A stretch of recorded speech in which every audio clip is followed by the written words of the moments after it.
Ito ang reading mo, Taurus.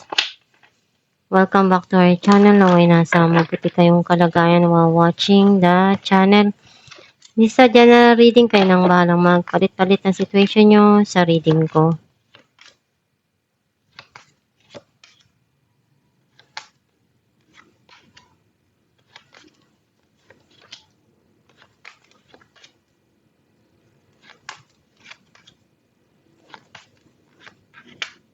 At the bottom of the deck, Temperance. I feel like ang nasisense ko na energy mo, andun yung kailangan mo ng mahabang pasensya sa mga dumadaan or dumarating sa buhay mo na problema. Basta isipin mo lang na nandyan ang gabay mo, magdasal ka lang palagi. Darating din yung tamang oras na ma-achieve mo rin yung mga pangarap mo.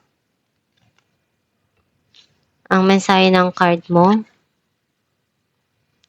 nakita ko na meron parating dito na healing, happiness, and joy para sa'yo. Some of you, naging masaya ka na sa mga na-achieve mo, sa mga dumarating sa buhay mo na sitwasyon. Hindi mo pa rin makalimutan yung mga nangyari sa nakaraan or yung tao na naging involved sa past mo. Some of you, nais mong makapag-ipon para sa mga mahal mo sa buhay. You're trying to risk something here or you're running away or meron ditong lies and cheating. Some of you, meron kang tinatakasan.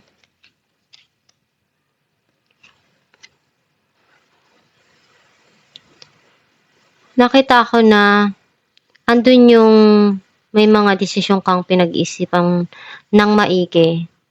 And andun yung inaalam mo kung ano yung pwedeng magawa mo na paraan dun sa sitwasyon na yun. Pinupunuan mo lahat ng pagkukulang na kaya mo sa bawat sitwasyon or pagsubok na dumarating sa buhay mo. And umaasa ka na matupad mo kung ano yung gusto mo at ninanais mo sa buhay. Unti-unti ka nang nakaka-move on. Gusto mo nang kalimutan yung mga hindi magandang nangyari. Some of you may gusto kang puntahan. Or gusto mong lumipat ng lugar o tahanan. May offer na darating or meron ka dito na pinagsisisihan na nangyari sa buhay mo. And kailangan mong pag-isipan ng mabuti yun.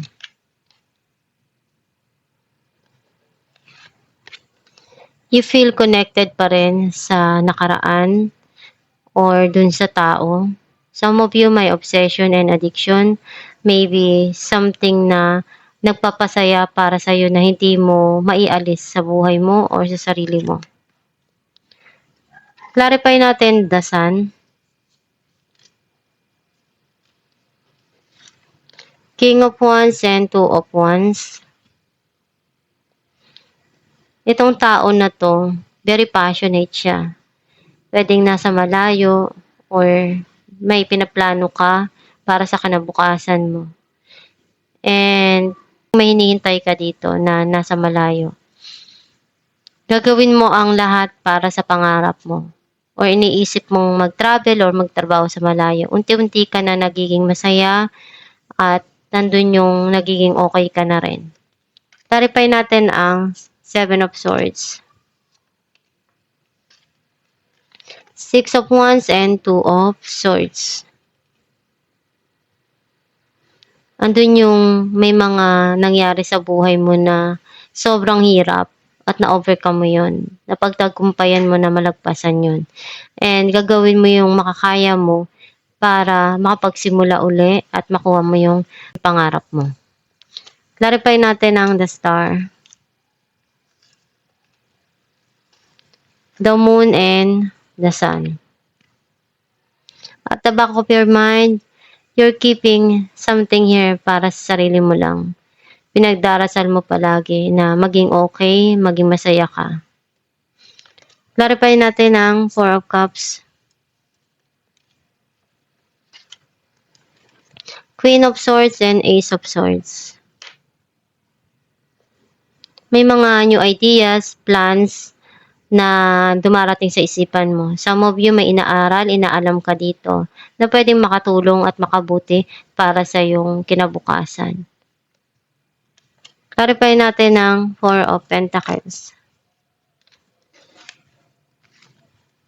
Queen of Pentacles and Ten of Swords. May gusto ka ng kalimutan. Kasi you feel betrayed dun sa situation na yun. And nasaktan ka dun ng sobra. Tinatry mong kalimutan yung nakaraan na yun. Pero nahihirapan ka. Kasi marami kang ininvest. Ginawa mo lahat na makakaya mo dun dahil sobrang minahal mo yung tao o ginawa mo lahat. Wala kang itinira para sa sarili mo. Clarify natin the Moon.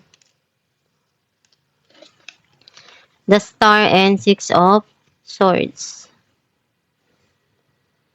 Unti-unti ka na nag-heal and you want to move on. Umaasa ka na one day kung ano yung mga pinagdaanan mo, magiging okay din lahat. And you keep it to yourself kung ano yung mga nangyari sa nakaraan. Clarify natin ang Six of Swords. Four of Swords and the Chariot. May parating dito na magiging masaya ka. Kasi makakalimutan mo rin yung mga nangyari na yon na masakit para sa'yo. Marami kang natutunan doon sa pagsubok na pinagdaanan mo.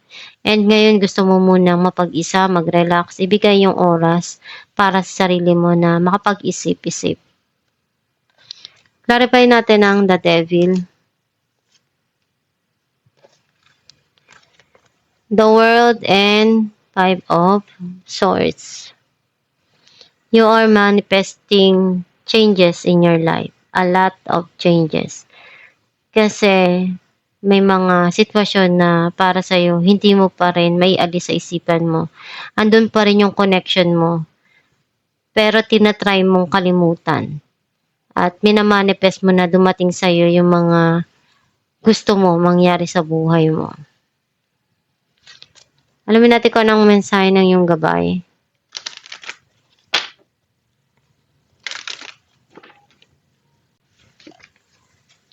Focus on service. Your soul desires only to joyfully serve and to swim in a constant stream of bliss.